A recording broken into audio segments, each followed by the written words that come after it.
തൻ്റെ നാടിനെയും തറവാടിനെയും വീട്ടുകാരെയും കുറിച്ച് ബാലയോട് പറഞ്ഞു തുടങ്ങി. പാലക്കാടാണ് ഞങ്ങളുടെ നാട്.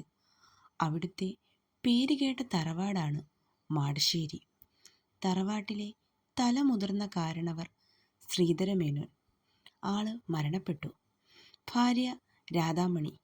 മക്കൾ 4 പേർ. മഹാദേവൻ, ഭാര്യ ജാനകി. മക്കൾ സായി മഹാദേവൻ, സിദ്ധാർത്ഥ മഹാദേവൻ, സൗപർണിക, സൗബി. മാധവമേനോൻ, ഭാര്യ ജലജ. മക്കൾ Mithun Menon, Mahalakshmi.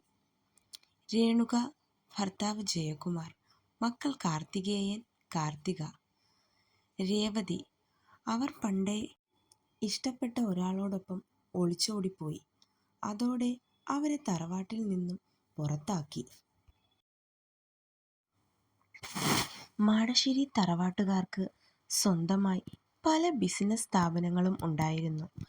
SM constructions, SM textiles, SM garments, അങ്ങനെ പലതും. മഹാദേവനായിരുന്നു കൺസ്ട്രക്ഷൻ കമ്പനി നടത്തിയിരുന്നത്. ടെക്സ്റ്റൈൽസ് മാധവനും. ചെറുപ്പം മുതലേ ഒരു വീട്ടിൽ ഒന്നിച്ച് വളർന്നവരാണെങ്കിലും സിദ്ധുവും മിഥുനും എപ്പോഴും തല്ലും വഴക്കം തന്നെയായിരുന്നു.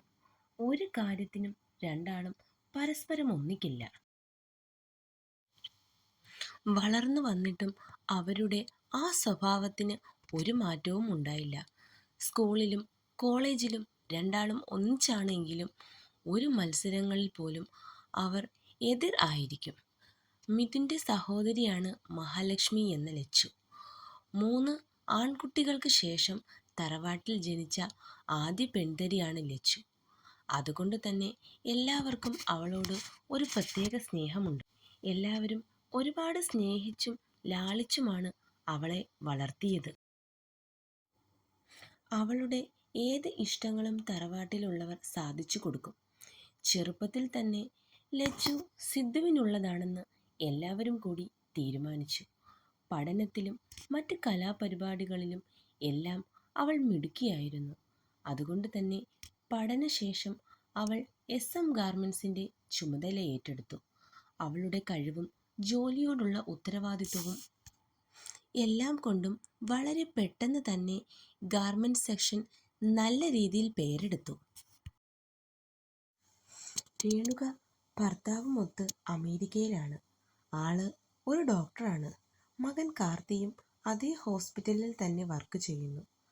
അനിയത്തി കാർത്തിക എന്ന കാർത്തു സിദ്ധുവിൻ്റെ തറവാട്ടിലാണ്.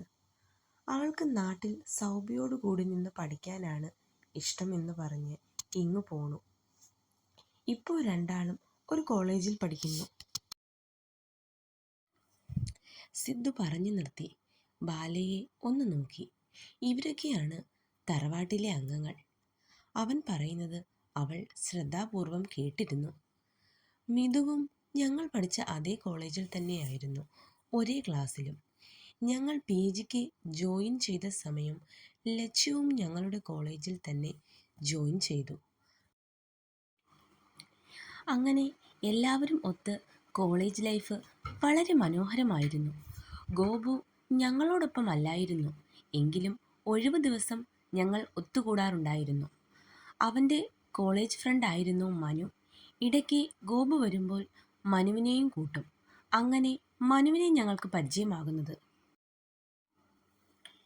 കോളേജിൽ എക്സാം കഴിഞ്ഞ് റിസൾട്ടൊക്കെ വന്നപ്പോൾ എല്ലാവർക്കും വലിയ സന്തോഷമായിരുന്നു. ഞങ്ങൾ എല്ലാവരും പാസ്സായി. കോളേജിലെ റാങ്ക് ഹോൾഡർ ആയിരുന്നു ഞാൻ.